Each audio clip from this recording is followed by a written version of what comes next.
flopping of Heaven's Gate and the initial failure of Cleopatra. The most obvious difference is that, as we have noted, people actually wanted to see Cleopatra and did so in their thousands. The problem there was that the movie was just too costly to break even, no matter how many people went to see it. In the case of Heaven's Gate, audiences simply stayed away in droves, with poor reviews, lousy previews, it was savagely recut after a disastrous premiere, and an overwhelming lack of public interest, causing it to tank at the box office. If the film had been a popular hit, United Artists could conceivably have broken even on their whopping investment, which was more than could be said of Fox's sword and sandal escapade.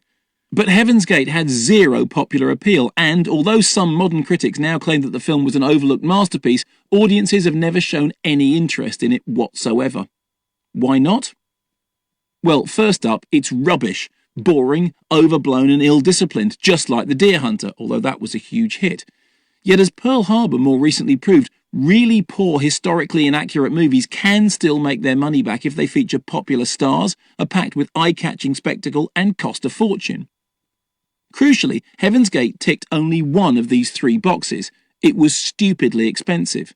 But its stars were Chris Christopherson, who I like but who is essentially a country and western singer, Christopher Walken, quite famous now for his weirdy dancing but a solid second stringer back then, and Isabelle Huppert, brilliant but French. And looking lovely is no substitute for scenes of a spaceman with a lightsaber blowing up a massive Death Star, at least not with that kind of budget. The truth is that Heaven's Gate could and should have been made for a fraction of its cost. Its initial budget was $7.5 million, at which price it might have become merely an honourable failure. But at a then staggering $36 million, it was a dishonourable disaster, and no amount of revisionist critical reappraisal can change the fact that Cimino should never have been allowed to spend that much money to make that movie. What United Artists paid for was an event. What they got was closer to a money pit. Indeed, respected American critic Roger Ebert rightly called it the most scandalous cinematic waste I have ever seen. In the wake of Heaven's Gate, UA's parent company Transamerica sold the ailing studio to MGM, and by 1982, Variety observed that, for all intents and purposes, United Artists has disappeared as a major self-contained production and distribution company. Thus, the grand studio, which had been founded in 1918 by Charlie Chaplin, Mary Pickford, Douglas Fairbanks and D.W. Griffith, and whose Oscar-winning hits in the 70s had included One Flew Over the Cuckoo's Nest, Rocky and Annie Hall, was effectively sunk by one massively overpriced clunker.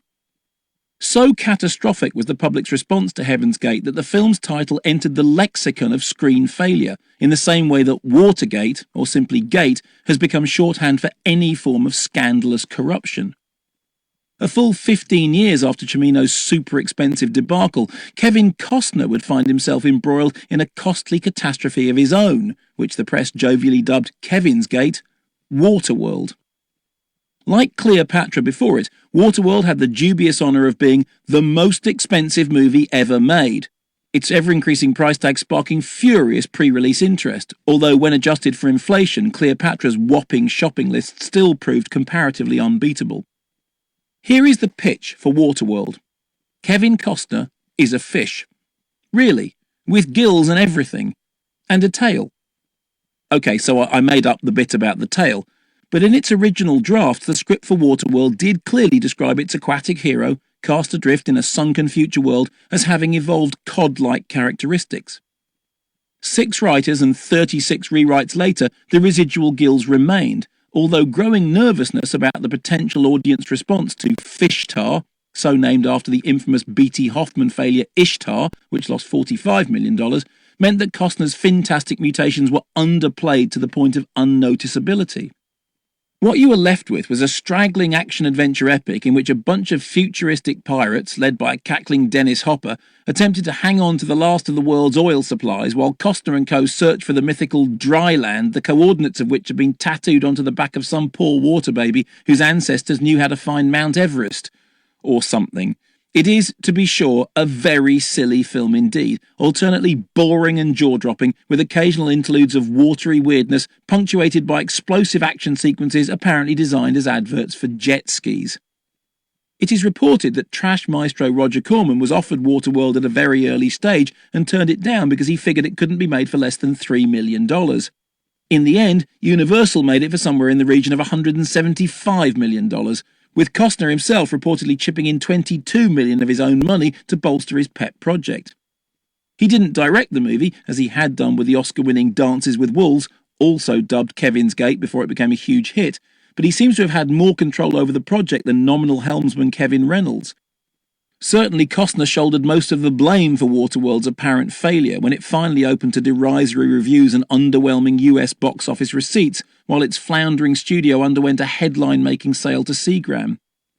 It helps to remember that a mere actor can bring down a company, carp Variety, adding that anyone who thinks that Kevin Costner didn't have a role in Matsushita unloading MCA Universal to Seagram's Edgar Bronfman Jr. is dreaming. So, was Costner the new Cimino? Not quite. For whilst Heaven's Gate had indeed crippled United Artists with its ludicrous costs and dismal takings, Waterworld's books are somewhat harder to balance. Yes, the film took only $88 million at the American box office, of which as much as 45% could have been retained by the cinemas themselves. And yes, with its sinking sets, hurricane warning delays, rewrites, reshoots and massively troubled production history, the film ended up costing far more than it ever should have done, certainly more than the on-screen results merited. But as the budget became the story, so worldwide public interest in the movie grew. This was demonstrated nowhere more clearly than in Japan, where Waterworld was actually marketed with giant billboards declaring it to be the most expensive Hollywood movie ever made. It worked. Despite the lousy reviews, Japanese punters flocked to see what all the fuss was about, turning Waterworld into a hit in this crucial Asian territory. Around the world, the experience was the same. In the UK alone, Waterworld racked up a very respectable $7 million at the box office, making it one of the year's most solid earners. I was working at Radio 1 when Waterworld opened here, and I remember very clearly putting together an uncharacteristically businessy piece for Newsbeat, whose editor specifically instructed me to concentrate on the money. No one cares about the film, just how much it cost. In a way, he was right. The combination of the Seagram sale and the film's astronomical budget had indeed made Waterworld far more newsworthy than a film about a talking fish might otherwise have been. Did anyone but me give a damn about Howard the Duck? But the truth is that after hearing all those news stories, people did start to care about the film, enough to pay to see where all the money had gone. Because in the end, money is the one unsinkable commodity in Hollywood. And little by little, Waterworld's fortune started to turn around. As part of the sale to Seagram, Matsushita ate the film's $175 million production costs, according to Variety. This left Seagram to reap the benefits of its worldwide revenues, which wound up totaling around $250 million.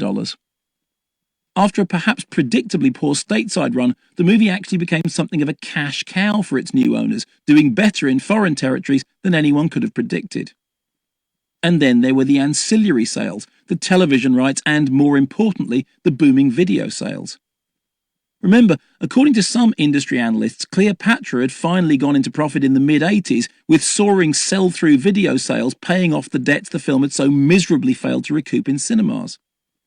The book-balancing power of the small screen had been understood by Hollywood ever since NBC had paid $5 million for the TV premiere of Gone with the Wind, with CBS stumping up another $35 million for 20 subsequent airings over the next 20 years.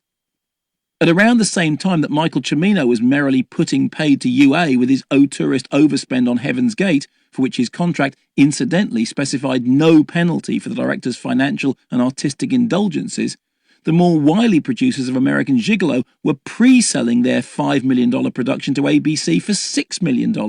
They would have got $7 million, but John Travolta bailed, leaving Richard Gere's spectacular buns to save the day.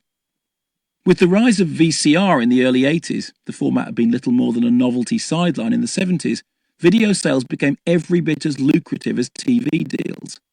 By the time Waterworld splashed into cinemas, the idea that healthy video sales could, at the very least, offset unrecouped theatrical losses was gaining more and more traction.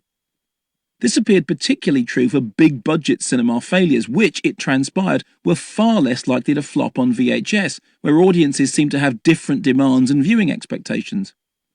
Although spectacle and star names alone had never been enough to guarantee box office success for cinema movies, such ingredients proved effectively infallible in the home viewing market, where anything that looked like a proper movie, as opposed to a straight-to-video cheapy knockoff, could find a surprisingly eager audience. All a film needed to become a home viewing hit was marquee recognition, the sense that the film you were taking home to watch on your telly had previously had its name emblazoned on the front of your local cinema, where you had clocked it and failed to watch it, but resolved to catch it on video at a later date. In the case of Waterworld, the press attention that its big screen release had garnered meant that the video release had marquee recognition to spare, and as a result the video enjoyed the kind of solid chart-topping success that had proved so elusive in American cinemas. Never mind the theatrical losses, on video, Waterworld was a hit. As the video market expanded, it soon became clear that more people were watching movies at home than in theatres, a fact we now take for granted, but which seemed frankly staggering 20 years ago. In this new marketplace, the role of the cinema box office would ultimately become secondary to the profits accrued by video and later DVD sales, for certain titles, the ancillary markets having effectively become the primary markets in terms of money. While Heaven's Gate producer Stephen Bach had insisted that no one paid attention to ancillaries until the mid-70s, by the mid-90s the distributors of many lower-profile releases were viewing cinemas as a loss leader to boost all-important video sales. In the 80s, when I worked for the British industry paper Video Trade Weekly, I wrote a feature on the increasingly common practice of theatrical platforming, a marketing strategy which involved taking a movie that was clearly designed and destined for the video market and shoving it into a cinema for a week in order to increase its home viewing value. Crucially, it made no difference if the film flopped or attracted terrible reviews. All that mattered was that it had seen the inside of a cinema and could therefore be shelved alongside the premium rather than straight-to-video titles in Blockbuster, thereby increasing its saleability. The apotheosis of this trend came with the UK video release of Brian Yuzna's underrated rubbery shocker Society in 1990, a terrifically twisted fantasy in which a young boy discovers that the rich are not like you and me, but are in fact shape-shifting aliens. A cult favourite amongst the horror cognoscenti, Yuzna's directorial debut boasted eye-popping rubbery mutations courtesy of an eccentric Japanese FX whiz who went by the somewhat self-explanatory name of Screaming Mad George. During their regular shape-shifting orgies, the wealthy weirdos would indulge in an act of slimy pseudo-sexual congress called shunting, in which their bodies would melt and merge into a sea of sticky, fleshy gloopiness, a pulsating mass of shuddering, undulating, orgiastic meat with outcrops of recognisable human features, an arm here, a head there, and way over yonder something vaguely resembling an anus. During the film's head-scrambling climax, our human hero punches his hand up an alien's rectum and right up into its head, pushing out its eyeballs before grabbing hold of its face from within and then swiftly withdrawing his arm, turning his adversary inside out through his arsehole. It's quite a moment, all achieved without the use of CGI thanks to the very tactile miracle of good old-fashioned foam latex. Ah, those were the days. But I digress. The point of this brief excursion into the fabulous realms of what Yuzna called plastic reality is that the owners of the UK distribution rights to Society perceived this horror oddity to be essentially a video title whose value could nonetheless be increased by the briefest of theatrical releases. The fact that the film was actually something of a genre gem which garnered a few genuinely glowing reviews mattered not a jot. When it came to announcing this forthcoming title in Video Trade Weekly, the distributors took out a full-page advert, upon which was emblazoned not adulatory quotes from important critics or eye-catching stills of monster fun from the movie, but instead a giant snapshot of the Prince Charles Theatre in London's Leicester Square, the marquee of which duly confirmed that on one particular rainy afternoon this esteemed cinema was indeed showing Society.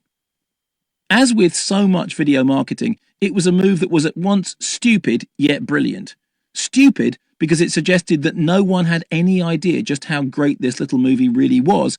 Brilliant because they understood that no one cared about the quality as long as the damn thing had been projected inside a movie theatre at least once, which Society demonstrably had. As for the blockbuster releases, a successful theatrical